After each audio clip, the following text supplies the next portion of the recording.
আমরা বারাণসী দর্শনের উদ্দেশ্যে বেরোলাম। গুরুমুখী এক্সপ্রেসে উঠেছি। গুরুমুখী এক্সপ্রেস ট্রেন ছেড়ে দিয়েছে 7:45 কলকাতা স্টেশন থেকে। আমরা বারাণসী, তারপরে আমাদের হঠাৎ প্রোগ্রাম হয়েছিল, অযোধ্যা গিয়েছিলাম, আর আমরা গিয়েছিলাম প্রয়াগরাজ, যেখানে গত বছরই কুম্ভ মেলা হয়ে গেল 2025-এ।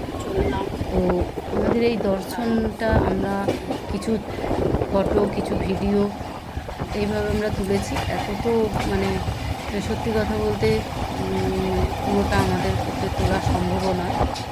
হঠাৎ করে ভিজিট আমরা যেটুকু তুলেছি সেটুকু আপনাদের কাছে আমরা তুলে ধরার চেষ্টা করব। আপনারা দেখতে থাকুন, ভিডিও আসবে, ছবি আসবে।